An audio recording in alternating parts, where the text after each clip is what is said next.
আপনারা বিসমিল্লাহির রহমানির রহিম সংবিধানে আল্লাহর উপর অবিচল আস্থা এবং বিশ্বাস, রাষ্ট্র ধর্ম ইসলাম, এগুলোকে সংবিধানের মূল নীতি হিসেবে স্থায়ীভাবে জায়গা দিতে চান না। আপনারা এমন ভাবে এগুলোকে সংবিধানে রাখতে চান যে কোনো মুহূর্তে আবার খায়রুল হকদের মতো কোন বিচারপতি কলমের খোঁচা দিয়ে এগুলোকে সংবিধান থেকে মুছে ফেলতে পারে। তাই আমরা সংশোধনীর মাধ্যমে নয়, সংস্কারের মাধ্যমে জাতীয় সংবিধানে স্থায়ীভাবে জুলাই সনদের স্পিরিট বাস্তবায়নের দাবি করতে চাই। এই গণভোটের রায়ের সঙ্গে যদি বিশ্বাসঘাতকতা করা হয়, জনগণের অধিকারকে যদি রাষ্ট্রীয় ক্ষমতার জাতাকলে পিষ্ট করার চেষ্টা করা হয়, আবার জুলাই হবে, আবার যুদ্ধ হবে, আবার লড়াই হবে, আবার সংগ্রাম হবে ইনশাআল্লাহ। আমরা পরিষ্কার ভাষায় বলি, আজ বাংলাদেশের ক্ষমতাসীন মহল বিভিন্ন ক্ষেত্রে ব্যর্থতার যেই মহা প্রদর্শনী করে চলেছে, কূটনৈতিক ব্যর্থতা আজকে তাদের দিবালোকের ন্যায় পরিষ্কার।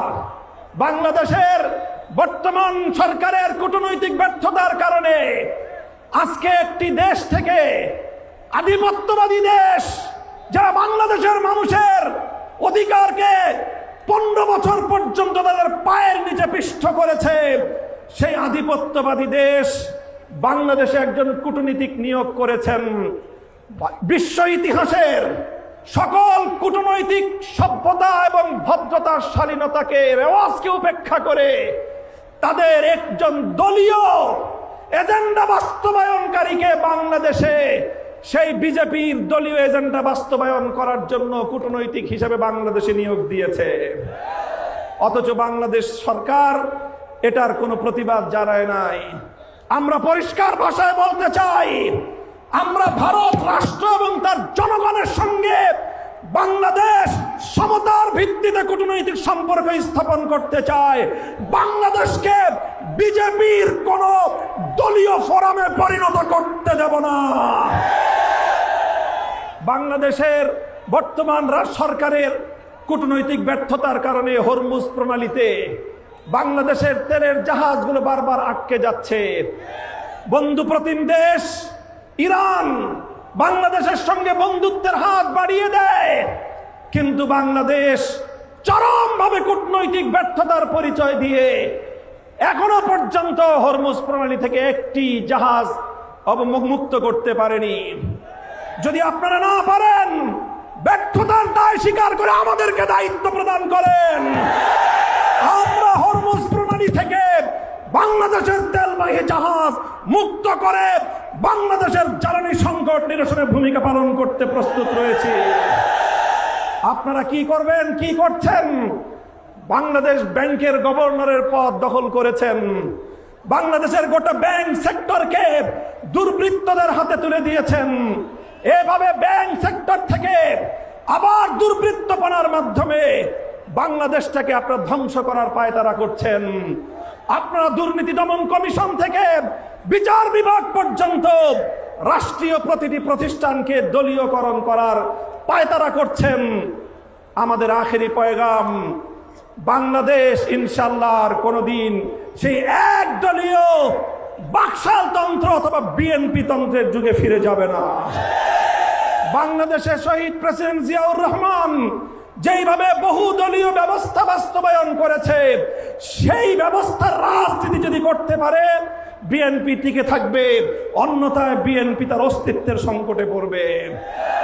সংগ্রামী সাথী ও বন্ধুগণ, আমাদের আখেরি পয়গাম, যেভাবে গত দুদিন ধরে বাংলাদেশের বিভিন্ন শিক্ষাঙ্গনগুলোতে, ঢাকা বিশ্ববিদ্যালয় সহ বিভিন্ন শিক্ষাঙ্গনগুলোতে অস্ত্রের ঝনঝনানি শুরু করেছেন, স্থানীয় ছাত্র নেতৃবৃন্দের উপর যেভাবে ছাত্রলীগের হেলমেট লীগের মতো ভূমিকায় অবতীর্ণ হয়েছে, এই ধারা যদি অব্যাহত থাকে, এর দায় সম্পূর্ণ সরকারকে গ্রহণ করতে হবে।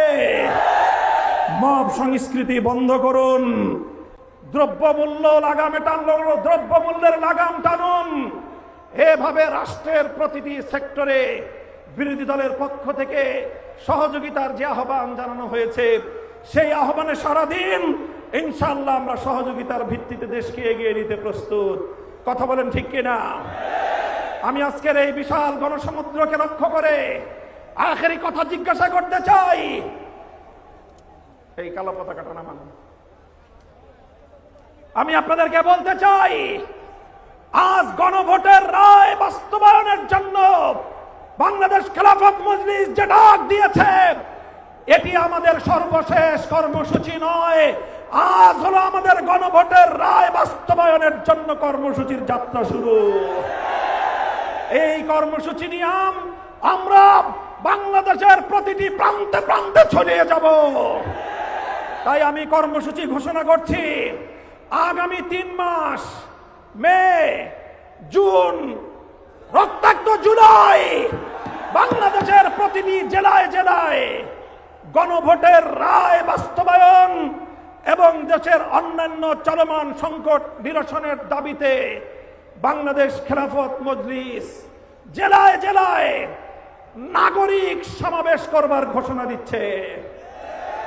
প্রতিটি জেলায় নাগরিক সমাবেশ বাস্তবায়নের পর 2026 সালের 36শে জুলাই, 5ই আগস্ট ঐতিহাসিক এই ঢাকায় বাংলাদেশ খেলাফত মজলিসের ডাকে গণমিছিল অনুষ্ঠিত হবে ইনশাআল্লাহ। কর্মসূচিগুলো আপনারা বাস্তবায়ন করবেন তো ইনশাআল্লাহ? আমরা আমাদের আবার আখেরি পয়গাম দিয়ে যেতে চাই, এই গণভোটের রায়ের সঙ্গে যদি বিশ্বাসঘাতকতা করা হয়, জনগণের অধিকারকে যদি রাষ্ট্রীয় ক্ষমতার জাতাকলে পিষ্ট করার চেষ্টা করা হয়, আবার জুলাই হবে, আবার যুদ্ধ হবে, আবার লড়াই হবে, আবার সংগ্রাম হবে ইনশাআল্লাহ। নাসরুম মিনাল্লাহি ওয়া ফাতহুন করিব।